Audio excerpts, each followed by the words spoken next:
বিসমিল্লাহির রহমানির রহিম।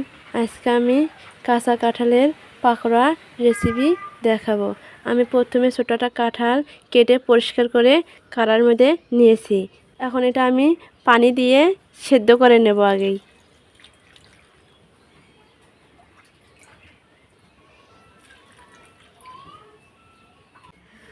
এখানে আমি হলুদ আর লবণ দিয়ে এটা সেদ্ধ করে নেব।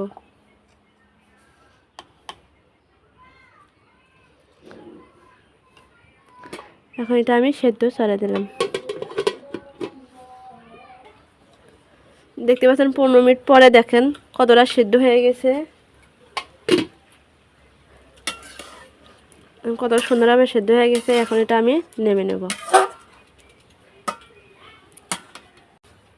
দেখতে পাচ্ছেন এখন এটা আমি বাটিতে উঠে নিয়েছি। এটা আমি পাকোড়া সব কিছু এখন রেডি করে নেব। পাকোড়ার জন্য আমি এখানে দিয়ে দিচ্ছি চালের আটা।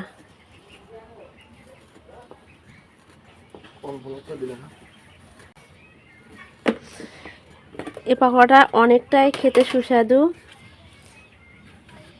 এখন দিয়ে দিচ্ছি আমি বেসন। ছোট বড় সবাই খেতে পছন্দ করে। ঘরে থাকা উপকরণ দিয়ে সব কিছু খুব অল্প সময়ের মধ্যে তৈরি করা যায়, তাই অবশ্যই বানানোর চেষ্টা করবেন। এখন আমি দিয়ে দিলাম পেঁয়াজ কুচি, কাঁচামরিচ কুচি, রসুন কুচি। আমি সবগুলো কুচি করা মশলা দিয়ে দিলাম। এখন দিয়ে দিলাম স্বাদ মতো লবণ, হলুদ, ধনিয়ার গুঁড়া, জিরের গুঁড়া। সবগুলো এখন ভালোভাবে আমি মেখে নেব। সবগুলো আমি ভালোভাবে মেখে নেব। এই পাকোড়াটা খেতে যেমন দুর্দান্ত স্বাদের হয়, বানাতেও খুবই সহজ। ঘরে থাকা উপকরণ দিয়েই এটা সহজেই বানানো যায়। ছোটো বড়ো সবাই অনেক পছন্দ করে। ভিডিওটি ভালো লাগলে অবশ্যই লাইক কমেন্ট শেয়ার করবেন। দেখতে পাচ্ছেন কতটা সুন্দরভাবে এটা মাখানো হয়ে গেছে। এখন এটা আমি তেলে ভেজে নেব। আমি চুলায় এখন কড়াই দিয়েছি। এখন সেখানে তেল দিয়ে দিলাম।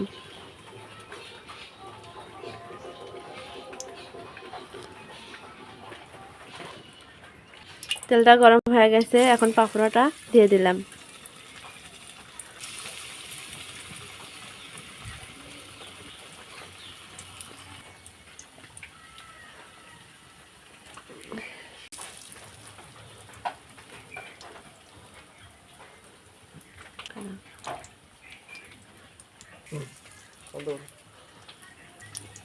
তিন 4 মিনিট পরে এখন এটা আমি উল্টে দেব। দেখেন কতটা সুন্দর কালার, এক সাইডে কতটা সুন্দর কালার এসেছে।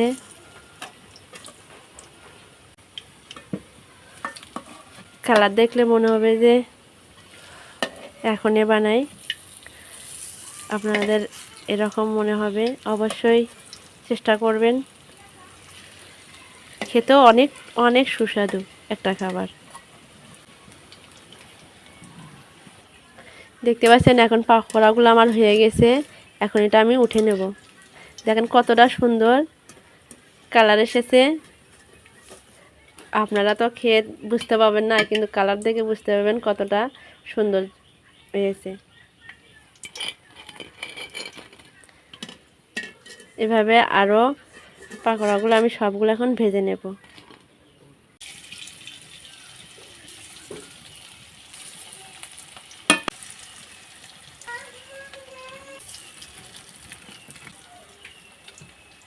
আবারও 2-3 মিনিট পরে এখন উল্টে দেব।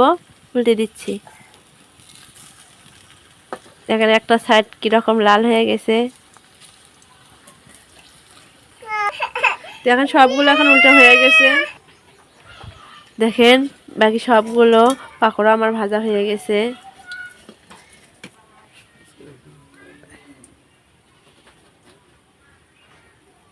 দেখেন কতটা সুন্দর লোভনীয় হয়েছে।